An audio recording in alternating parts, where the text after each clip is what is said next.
Okay. Guess we're going to do this. Scorpio 5. Yesterday began with the lunar phase arriving at 3:52 a.m. This is 10/27/20. This was the final lunar mansion 28. Still under the category of will. This one's called the Fool.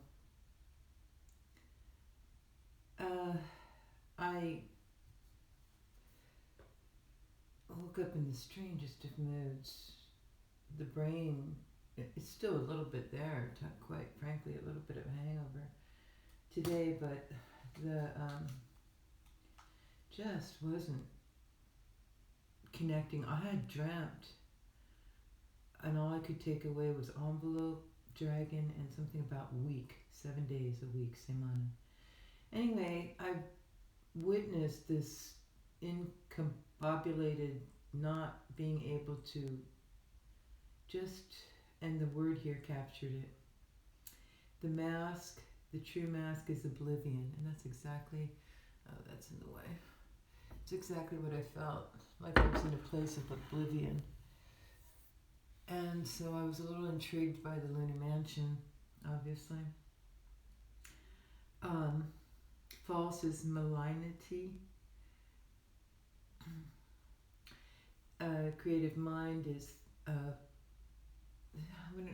don't know why those are upside down from each other. They give false first and then true. I need to reorder that, but it's physical, yeah, definitely. And cunning is false. I didn't feel any of the malignity or cunning. Body of fate is the fool is his own body of fate. So I just kind of resigned myself to, okay. Then I noticed that in this system, he had said the mask is 14. Well, the lunar mansion was 28. That was an obvious midpoint or axis. And that was interesting to me. And then the creative mind was linked back to phase 2. And I thought, well, 14 divided by 7, the week thing, is 2. So the numbers started popping out at me for the first time. Interesting, the body of fate is 16. I'm looking at that now. If you take 14 and add 2, you'd get 16. Anyway, the system, obviously, the system is beginning to speak. And interestingly enough, while I was trying to figure out this, divide by 7 or divide by, all this business, I looked at my phone, and my phone had 12 emails and 7 YouTube videos. It was like the answer was sitting right there in front of me, fool. And anyway, here's what it says about that. The natural man, the fool, desiring his mask. Okay, that was interesting to me because the degree for the 28th lunar mansion is Pisces 18, apportionment, wandering eyes of desire. Now, Pisces 18 is important to me anyway because of the Sabian symbols, that's where the moon was on the day that Mark admitted that the symbols can be quite literal. So, February 8th, 1951. So that was already interesting to me, but in a circus or in a large tent, you can feast your eyes on whatever you want. So my tagline became the wandering eyes of desire. And here in the Fool, the natural man, the fool, desiring his mask, which is oblivion, grows malignant. Now, I looked up the definition of malignant, and it started off with all this really terrible stuff, which I wasn't, like I said, I wasn't aligning with malignity or a cunning thing at all. So I kept looking through the different definitions. Well, the obsolete definition is malcontent. That I did relate to. He grows malignant through terror and out of jealousy of all that can act with intelligence and effect. Okay, well, I wasn't able to seize upon intelligence and effect But that didn't scare me. I didn't relate to the terror, and I didn't relate to the jealousy either. I was okay with it. I was able to accept it. It is his true business to become his own opposite. There's the 14. To pass from the semblance of phase 14, which, if I look back, um, well, I think I made a mistake. See, that's my, I wasn't able to align with intelligence. So I'm going to skip that part. But I did journey through trying to understand all of this. Um, for having no active intelligence, he owns nothing of the exterior world but his mind and body. He is but a straw blown by the wind, with no mind but the wind, but with no mind but the wind, and no act but a nameless drifting and turning, and is sometimes called the child of God. And that's interesting. At his worst, his hands and feet and eyes, his will and feelings obey obscure subconscious fantasies. Well, I was more in an observation mode, so I don't think I went down any real rabbit holes. While at his best he would know all wisdom if he could know anything. The physical world suggests to his mind pictures and events that have no relation to his needs or even to his desires. His thoughts are an aimless reverie, his acts are aimless like his thoughts, and in his aimlessness he finds his joy. In this aimlessness he finds his joy. That resonated with me because Krista would come in and say that she was having some really disconcerting, upsetting, she didn't use those adjectives, but she was not feeling good about herself and wanted us to lift her up as she journeyed through the rest of her evening. Disconnected with her body, with her looks in particular, which is odd. She's a beautiful, beautiful woman. So anyway, so you can see I could see this aimless fool attribute that we have, the drifting in the wind thing, affecting other people. But it wasn't a day to approach things intelligently. But this, in this aimlessness, he finds his joy. That seemed like a promise to me, and so I had sent in Kazemi group a link to the bucket list movie where Find Your Joy, the little clip about Find Your Joy. That was the best I could do. I've asked her this morning how she's doing. I haven't heard back yet. Well, anyway, just to give you an idea, this is how much me as the aimless fool got out of this final lunar narration. So what was the shadow yesterday? It was Scorpio 4. For Scorpio 4, excuse me. See, there's a little bit of the fool still hanging in there today. Was Gemini 11, identification, a new path of realism and experience, motivating memory. Here is effective mobilization of the self's practical resources for the role it must play in daily living. Self-delusion through sheer fantasy. That's the negative. The enlarged understanding which comes from personal and immediate participation in the affairs of an everyday world. The continuing rewards which result from trying one and another way of doing things. Here is self-orientation as a consequence of a persistent weighing of the pros and cons in normal life relations, also a determination of values on the basis of their demonstrated usefulness. Selfhood is refined through its constant self-analysis. Well, I feel inclined at this time to say that one of the weirdest things I did yesterday was I got a hankering for sushi. Never made sushi in my life. Love sushi, eaten sushi, enjoy sushi, never made sushi. I made sushi yesterday. Put the fool to work in the kitchen. So, on that note, I'm going to fill this in now. Scorpio 5. Oh, do I not have... Okay, in the 1931 symbols, it's called indissolubility. Indissolubility.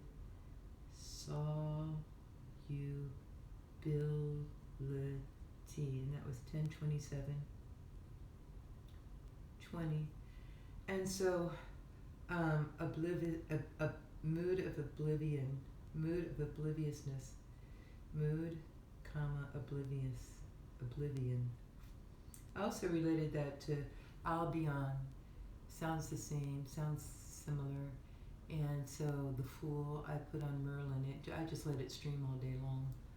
Um, he sure had to play that the role of being the fool when he really wasn't.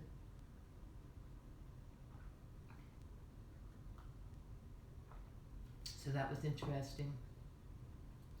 Mood Oblivion, made sushi.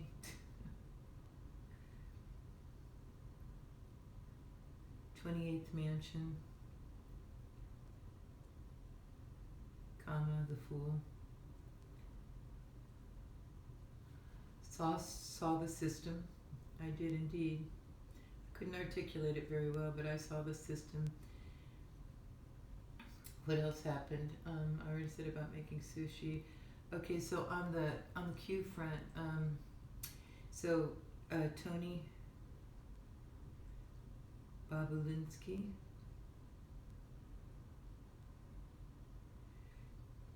whistleblower,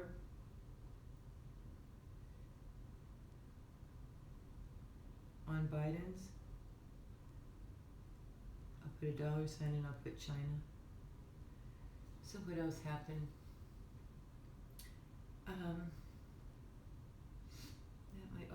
Suki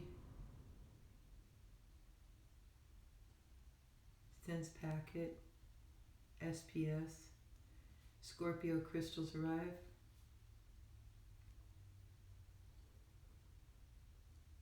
That's enough. All right, so let's take a look back. Let's do Scorpio first. What led up to such a day? In 2016, Pence's plane skids off the runway, no fly zone. Dakota pipeline, working essential oils with a healing ritual. A rainbow appears.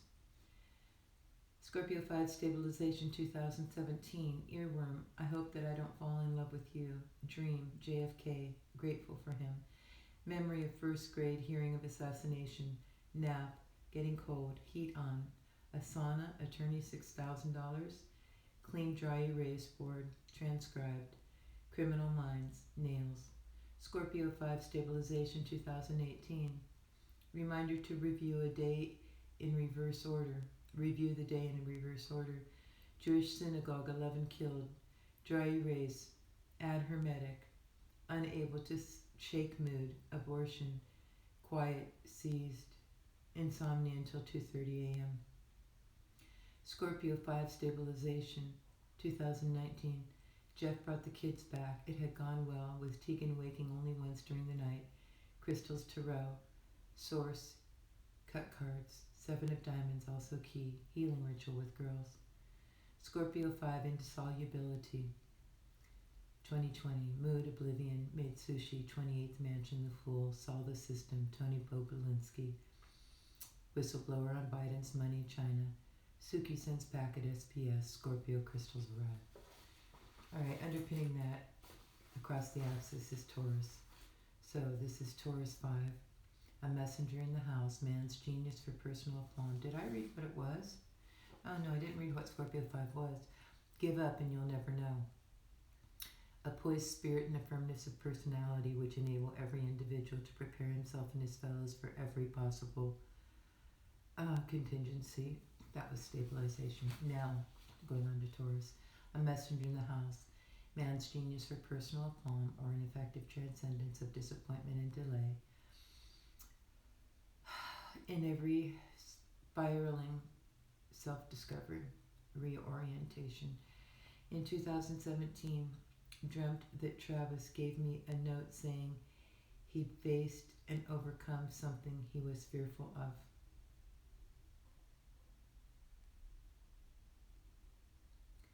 "2018, so angry at Aiden, got into my computer, blood pressure through the roof, completely silent, wouldn't talk to him. Control is by proprioception." 2019, Travis and McCall are pregnant. He called and told everyone in family, also a Chaldean 7-star. Taurus 5 reorientation 2020. Heather and children over to do laundry. Compliments from Joyce. Watch Dayton. No. Watched Alice in Wonderland. Trump's disinfectant tries vaccines. I don't know. Something. He always said light was the greatest disinfectant.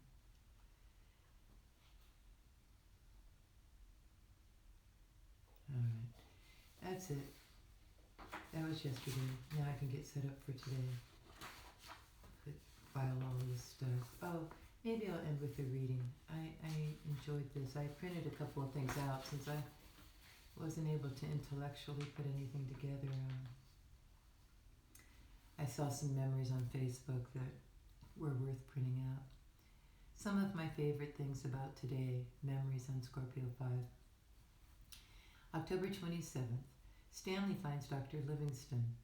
When Stanley's caravan entered the village on October 27th, flying the American flag, villagers crowded around the new arrivals.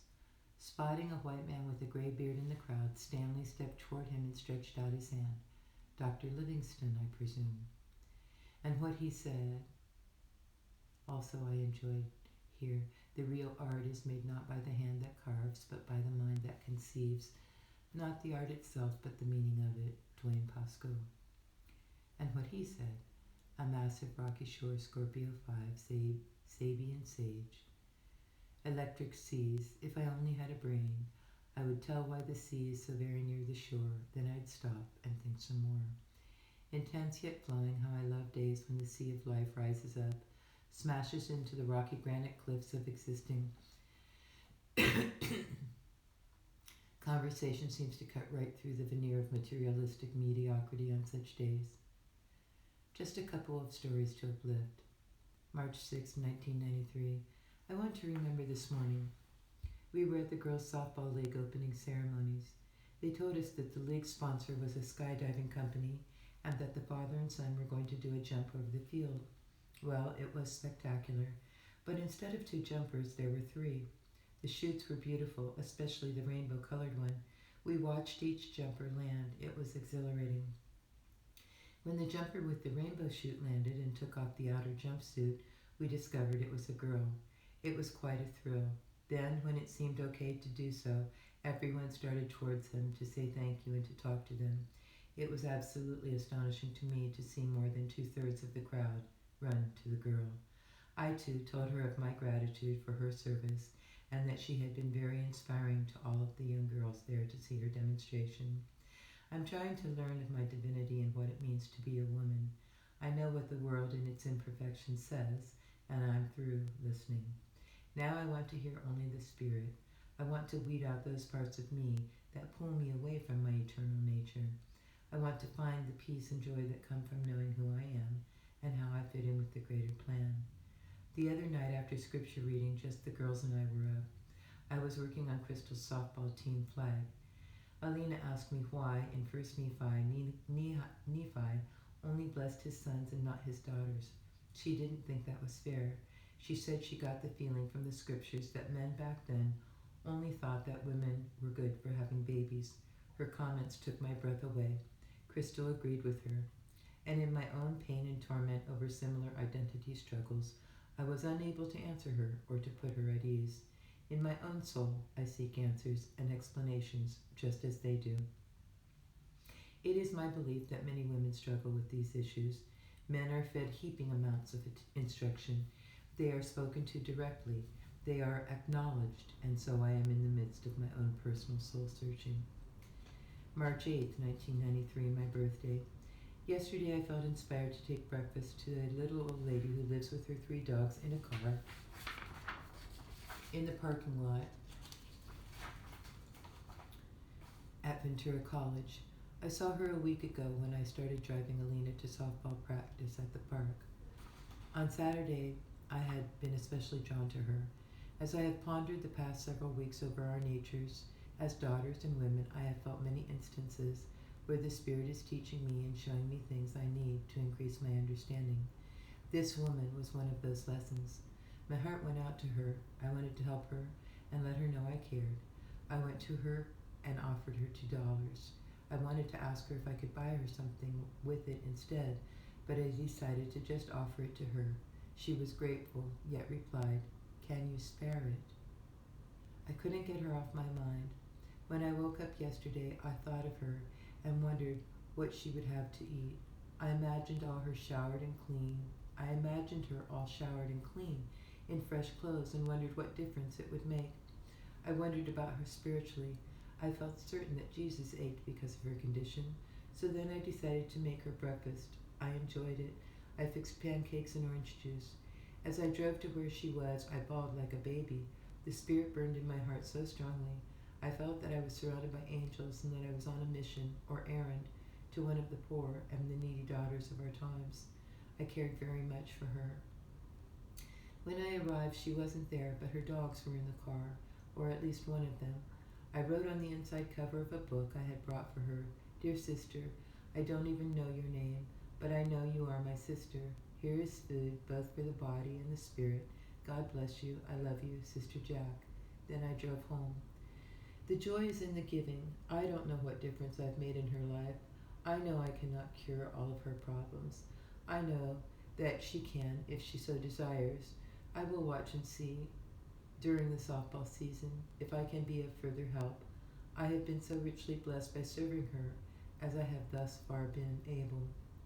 Note: later that summer, after frequent visits with Jeannie during my daughter's softball practice, Jeannie would accept an invitation to come to our home for a long awaited and much desired shower and hot meal. Jeannie, it turned out, was a college graduate and school teacher of over 20 years who had lost her job, been disowned by her family, and left without means of survival except for her car and her 3 pet companions. She didn't mind her life, but she did appreciate the kindness we had extended to her. I wanted to invite her to church with me at that time, but I knew she would not be accepted there. I discussed this with her, and she said that she understood. She appreciated my desire as well as my concern, and we agreed it would not be in her best interest. Instead, I spoke to my church group about pride and self-righteousness and ostracism and judgment. I told them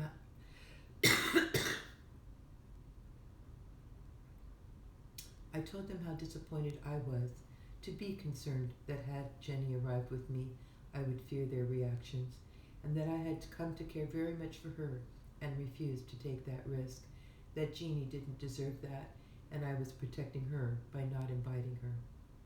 They were very silent. Silent. They did not even bother to disagree with me. The leader of the group asked me to go on. Well, we were studying Isaiah, my favorite prophet during that time, and so I quoted from Isaiah, the first chapter, verses 8 through 19, but I stopped halfway through the 19th verse. Beginning at scripture, Isaiah 8. I don't even know what chapter. "And the daughter of Zion is left as a cottage in a vineyard, as a lodge in a garden of cucumbers, as a besieged city. Except the Lord of hosts had left unto us a very small remnant, we should have been as Sodom, and we should have been like unto Gomorrah. Hear the word of the Lord, ye rulers of Sodom. Give ear unto the law of our God, ye people of Gomorrah. To what purpose is the multitude of your sacrifices unto me, saith the Lord? I am full of the burnt offerings of rams, and the fat of fed beasts. I delight not in the blood of bullocks, or of lambs, or of he-goats. When ye come to appear before me, who hath required this at your hand, to tread my courts? Bring no more vain oblations. Incense is an abomination unto me. The new moons and Sabbaths, the calling of assemblies, I cannot away with it. It is iniquity, even the solemn meeting. Your new moons and your appointed feasts my soul hateth. They are a trouble unto me. I am weary to bear them. And when ye spread forth your hands, I will hide mine eyes from you. Yea, when ye make many prayers, I will not hear. Your hands are full of blood. Wash you, make you clean. Put away the evil of your doings from before mine eyes. Cease to do evil. Learn to do well. Seek judgment. Relieve the oppressed. Judge the fatherless. plead for the widow. Come now, and let us reason together, saith the Lord. Though your sins be as scarlet, they shall be white as snow. Though they be red like crimson, they shall be as wool, if ye be willing and obedient. Gosh, I love Isaiah.